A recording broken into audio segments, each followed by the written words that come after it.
Hello. आज हम इस वीडियो में एसएससी जीडी से रिलेटेड कुछ बातें करेंगे।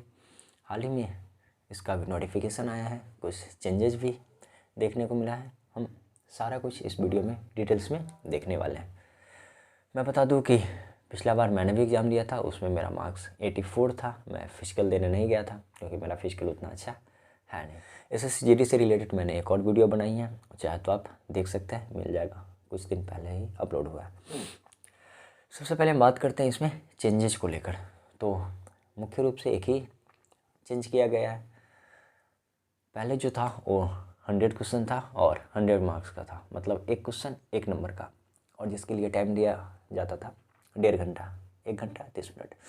लेकिन अब सेक्शन वही है, मैथ पहले भी था, अभी भी है, रीजनिंग, जीके और या तो हिंदी या इंग्लिश। 4 सेक्शन पहले भी था, 4 सेक्शन अभी भी है।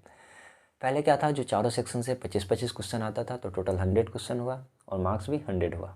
लेकिन अब टाइम घटा दिया गया है, 1.5 घंटा के बदले 1 घंटा कर दिया गया है और प्रत्येक सेक्शन से 5-5 क्वेश्चन घटा दिया गया है। यानी कि अब चारों सेक्शन से 20-20 क्वेश्चन, टोटल 80 क्वेश्चन आएगा और प्रत्येक 2 मार्क्स का होगा। तो टोटल 160 मार्क्स का एग्ज़ाम होगा। अब 160 मार्क्स का एग्ज़ाम और टाइम आपका कितना, तो बस 1 घंटा क्वेश्चन, यानी कि 100। और नेगेटिव मार्किंग पहले तो नहीं था नेगेटिव मार्किंग, लेकिन ये जो हाल फिलहाल में ये जो शायद 2021 वाला एग्ज़ाम था उसमें नेगेटिव मार्किंग था, और इस बार भी नेगेटिव मार्किंग 1/4 है, यानी 0.5 मार्क्स प्रत्येक रॉन्ग मार्क्स के लिए मिलेगा और 2 नंबर सही के लिए। अब हम बात करते हैं कि कैसे मैथ में 20 में 18, 17 प्लस किया जाए, या और भी सब्जेक्ट रीजनिंग है या जीके है, तो कैसे मैक्सिमम से मैक्सिमम स्कोर किया जाए। तो अब टाइम कम है, अक्टूबर लगभग ख़त्म होने को है। अब टाइम है नवंबर, दिसंबर और जनवरी, लगभग 3 महीना के आसपास टाइम है। जनवरी में एक्सपेक्टेड एग्ज़ाम हो सकता है, तो 3 महीना है।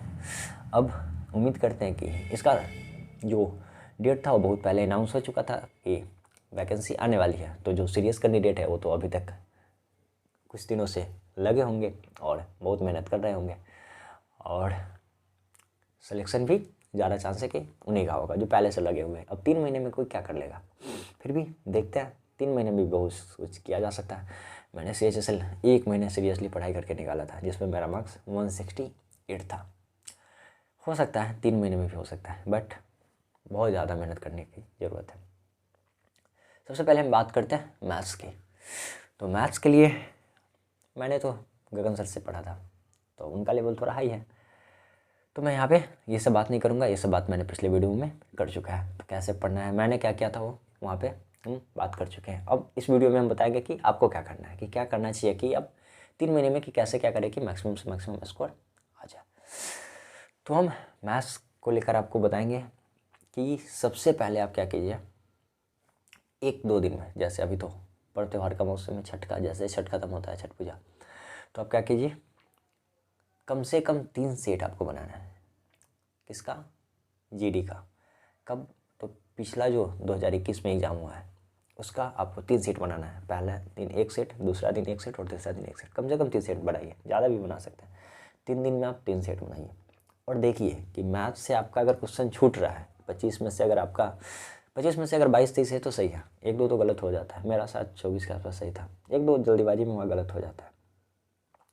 तो अगर 22 प्लस है तो आपका मैथ्स सही है, फिर समझिए कि ठीक है। वहाँ पे 25 भी हो सकता है, क्योंकि हो जाता है कभी कभी गलती से। अगर उससे कम है तो आप देखिए कि किस चैप्टर से आपका क्वेश्चन रॉन्ग हो रहा है। वो तो पता चलेगा ना, कि अगर ट्रिगो का क्वेश्चन गलत हुआ है तो क्या कीजिए, ट्रिगो का प्रिपरेशन क्या ज़रूरत है। अलजेब्रा का क्वेश्चन गलत हुआ है तो हमको उसका प्रिपरेशन क्या ज़रूरत है। तो आप 3 सेट बनाइए और ऑब्जर्व कीजिए कि मैथ्स का कौन कौन से चैप्टर से मेरा क्वेश्चन छूट रहा है, और सबसे पहले आपको उसी को करना है। लिखिए कि मेरा एवरेज से क्वेश्चन छूट रहा है, अलजेब्रा से क्वेश्चन छूट रहा है, या ट्रिगो से क्वेश्चन छूट रहा है। नोट डाउन कीजिए किसके चैप्टर से छूट रहा है। ऐसा नहीं कि आपका तीनों सेट बनाए, मान के चलिए कि हम पहला सेट बनाया, उसमें ट्रिगो से 4 क्वेश्चन था, दूसरा में 3 था, तीसरा में 2 था, यानी 4, 3, 7, 2, 9 क्वेश्चन हुआ, और उसमें से आपसे 2 क्वेश्चन नहीं बना। तो इसके लिए आप ट्रिगो पढ़ने नहीं चले जाइएगा। मान लीजिए कि 4, 3, 7, 2, 9 क्वेश्चन है, उसमें से मेरा 6 छूट ही गया, 3 ही बजा, तब उसको पढ़ने की ज़रूरत है। 1-2 तो छूट ही जाता है, कितना भी पढ़े 1-2 छूट सकता है, तो उतना ज़्यादा मत देखिए। अगर ज़्यादा छूट रहा है एवरेज से 3 क्वेश्चन आया, मान के चलिए 3 सेट बनाए, 3 क्वेश्चन आए और तीनों छूट गया, तो आपको एवरेज करने की ज़रूरत है। टाइम एंड वर्क से 4 क्वेश्चन आया, मान के चलिए 3 सेट में, चारों छूट गया तो उसको करने की ज़रूरत है, या 3 छूट गया करने की ज़रूरत है।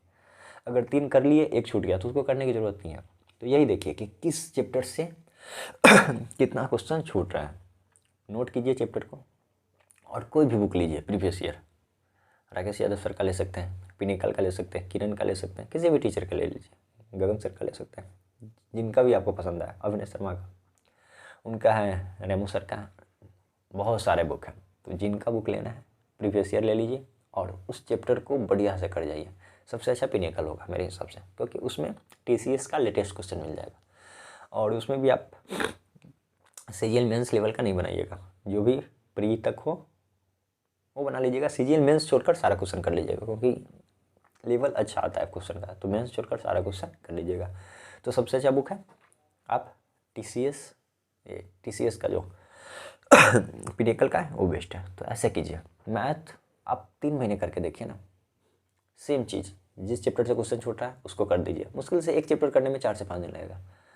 तो ऐसे कीजिएगा तो देखिएगा कि 1 से 2 महीना में आपका सारा चैप्टर हो गया, और आप उसके बाद जब सेट बनाइएगा तो बहुत अच्छा स्कोर कीजिएगा, बहुत ही अच्छा। फिर देखिएगा कि मैथ में 22, 23, 24 आराम से कीजिएगा, क्योंकि क्वेश्चन तो सेम पैटर्न होता है ना, वही रिपीट होता है। तो यही करना है मैथ में, इसके अलावा कुछ नहीं करना। सेम चीज़ रीजनिंग में देखिए कि किस चैप्टर से क्वेश्चन छूट रहा है, बेसिक नंबर से छूट रहा है, सीरीज से छूट रहा है, मेनली इसी सब से छूटता है, कोडिंग डिकोडिंग से छूट रहा है। बुक वही सबसे बेस्ट वही है, पिनेकल का लेटेस्ट, TCS का। बना जाइए सारा, नोट कीजिए चैप्टर की किस किस चैप्टर से क्वेश्चन छूट रहा है और सारे को बना जाइए। 1 महीना दीजिए ना, 1 से 2 महीना इतना काम के लिए आप 2 महीने दीजिए ना, 2 महीना मैथ्स, 2 महीना। उसके बाद जब तीसरे महीने में जाइएगा ना, पूरा नवंबर पूरा दिसंबर दीजिए। फिर जनवरी में देखिए, अगर आपका भी सेट बनाते हैं तो 60 आएगा, तो उस समय ऑटोमेटिक आप 80 पे पहुँच जाइएगा। करके देखिए, बिलीव कीजिए ना, हो जाएगा। मैथ हो गया, रीजनिंग हो गया, बात करते GK का। तो GK तो अच्छा है, अगर आप अभी से हिस्ट्री, पॉलिटी, जियोग्राफी, इकोनॉमिक्स पढ़ लिए हैं तो ठीक है, नहीं पढ़े हैं तो किसी टीचर के नोट से या स्टडी की बुक से थोड़ा बहुत ओवरव्यू कर सकते हैं। क्वेश्चन कहाँ से आएगा वो तो GK का तो पता नहीं, वो तो बहुत इधर उधर का क्वेश्चन आता है, लेकिन है करेंट अफेयर आप कर सकते हैं। मैं तो एक ही फॉलो करता हूँ SPD का, तो करेंट अफेयर आप बढ़िया से अगर कर लेते हैं। और इसके साथ मैं बताऊँगा कि TCS का जो लेटेस्ट NTPC हुआ है, या CGL CHS या जो भी GD MTS जो भी एग्ज़ाम हुआ है, अगर TCS का पिछले 2-3 साल का कर लेते हैं, कहाँ से भी है, अगर पिछले 2-3 साल का कर लेते हैं ना, तो यकीन कीजिए कि काफ़ी ज़्यादा क्वेश्चन रिपीट होगा। मैं लगभग SSC का हर एक एग्ज़ाम में बैठता हूँ, अधिकतर एग्ज़ाम में बैठता हूँ, और मैं वहाँ पे ये चीज़ देखता हूँ कि मैथ रीजनिंग तो रिपीट होना ही होना है। मैथ का तो टाइप रिपीट्स, रीजनिंग का टाइप रिपीट होता ही। साथ ही GK का same to same question repeat होता है, यहाँ से उठाकर सेम टू सेम क्वेश्चन यहाँ पे, फिर यहाँ से उठाकर सेम टू सेम क्वेश्चन यहाँ पे। हम इतना एग्ज़ाम लिए हैं ना कि, और बहुत सारे निकाले भी हैं, एग्ज़ाम क्वालिफाई भी किए, आप देख सकते हैं डिस्क्रिप्शन में। तो GK का बहुत सारा क्वेश्चन रिपीट हमको मिलता है। हम तो यही लगता है कि ये क्वेश्चन मेरे इसी एग्ज़ाम में आया था और ये क्वेश्चन यहाँ आ गया, तो बहुत ज़्यादा रिपीट मिलता है। और जो पढ़े हैं वो तो रिपीट मिल ही जाता है। तो आप कोई भी TCS का कोई भी, या ब्लैक बुक के भी पीछे सारा कुछ दिया हुआ है, या TCS ये पिनेकल भी उठा सकते हैं, पिनेकल का, TCS का पीछे का 2-3 साल का जो भी क्वेश्चन है, NTPC का भी, और जहाँ से मिले आप पूरा कर लीजिए।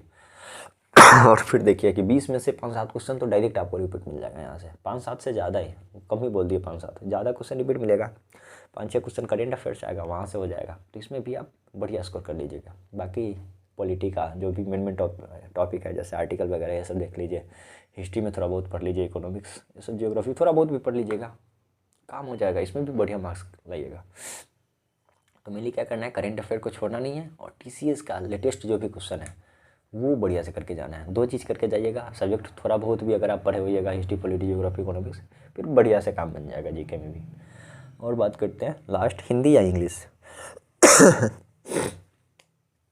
अधिकतर बच्चे जो GD देते हैं, अधिकतर तो हिंदी ही अटैम्प्ट करते हैं, तो इसमें हम हिंदी के बारे में बात करते हैं। तो हिंदी तो पहले काफ़ी आसान आता था, लेकिन अब पिछली बार ही देखें तो मेरा भी हिंदी में कुछ, मैंने तो कभी हिंदी पढ़ा नहीं है। वो तो पता था कि ये मेरा मातृभाषा है, जाएंगे हो जाएगा, थोड़ा बहुत बस व्याकरण खुद से पढ़े थे और गए थे, उसमें भी 20+ के आसपास सही था। तो हो जाएगा। हिंदी इतना हार्ड नहीं है। आप अगर हिंदी थोड़ा ज़्यादा सेट बनाइए, अगर आपको लग रहा है कि 20-25 में से मेरा 15 ही बन रहा है, तो आप किसी, अभी टाइम है 3 महीना है, तो आप किसी भी टीचर से पढ़ लीजिए, 2 महीने में आराम से सिलेबस खत्म हो जाएगा। या किसी भी टीचर का VOD बैच ले लीजिए, करियर बिल पे मिल जाएगा, करियर बिल के जो भी फैकल्टी अच्छा है, या कहीं से भी हिंदी पढ़ सकते हैं, तो किसी भी टीचर से पढ़ लीजिए, 2 महीना पढ़ने में टाइम लगेगा। और अगर लगता है कि ठीक है 18-20 अभी हो रहा है, तो बुक ले लीजिए ग्रामर का, कोई भी ग्रामर का बुक ले लीजिए किसी भी पब्लिकेशन का, और हिंदी ग्रामर का, और उसको बढ़िया से जो भी उसमें भाष नरेशन बोल रहा है तो इंग्लिश का,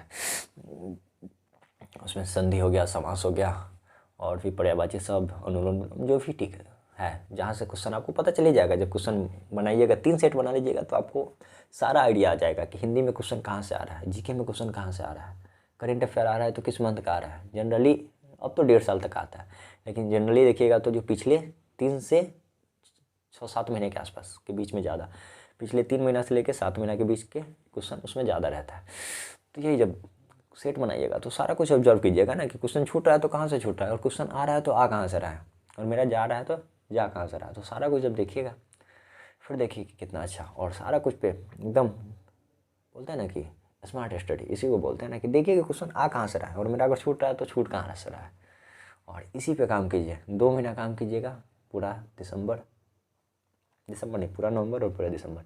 फिर देखिए ना, दिसंबर के लास्ट तक आप GD फिर आपके हाथ में होगा। फिर फिजिकल का तैयारी कीजिएगा, रिटन का टेंशन छोड़ दीजिएगा।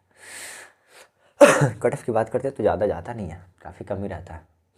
70 अगर आप स्कोर कर लेते हैं तो आराम से आपको कोई ना कोई पोस्ट मिल ही जाएगा। तो 70 लाना कोई ज़्यादा बड़ी बात नहीं है, आराम से आप उतना ला सकते हैं। अगर इतना हम बोलें इतना कर लीजिए तो आप 75+ रॉ स्कोर लाइएगा, फिर नॉर्मलाइजेशन के बाद 80-85 के आसपास पहुंच जाएगा आराम से। तो ज़्यादा, अब तो खैर सारा कुछ चेंज हुआ है, तो अब तो 160 के हिसाब से देखेंगे, उसका 80% पे बात करेंगे या उसका 70% पे बात करेंगे। तो पहले कट ऑफ का अनुमान लगाना शुरू में तो बेवकूफ़ी है, जब एग्ज़ाम हो जाए, एग्ज़ाम का लेवल कैसा है, जब ये सब देखे तो तब अनुमान लगाया जाता है। वैसे उसी 70% के आसपास अगर आप करते हैं तो आराम से आपका फाइनल सिलेक्शन हो जाएगा। प्री तो काफ़ी कम पे आ जाता है, प्री का तो 60 के आसपास, अगर 60 भी लाते हैं तो प्री क्वालिफाई कर लीजिएगा, फिजिकल के लिए जाइएगा। बोलिए अगर 70 है तो आराम से बढ़िया पोस्ट मिल जाएगा, और उतना में फाइनल सिलेक्शन फिक्स है। बाकी तो 60% ही, 60 अगर हम अब के हिसाब से देखें तो 160 का 60% कितना, 96, उतना में आराम से काम बन जाएगा। तो रहने देते हैं, इस वीडियो में इतना ही। अगर आप हम कैसे क्या तैयारी किए थे ये भी देखना चाहते हैं, तो इससे पहले जो मेरा SSC GD वाला है उसमें हम बुक लिस्ट के बारे में भी पूरा डिस्कस किया है, कि मैंने कहाँ से कैसे पढ़ा था और कौन कौन से बुक फॉलो किया था, उसमें सारा डिटेल्स है। तो आप ये दोनों वीडियो देख लीजिए, फिर आपको कहीं और जाने की ज़रूरत नहीं होगा, इस एग्ज़ाम के स्ट्रेटजी से रिलेटेड कहीं कुछ देखने की ज़रूरत नहीं होगी। रहते हैं इतना ही इस वीडियो में।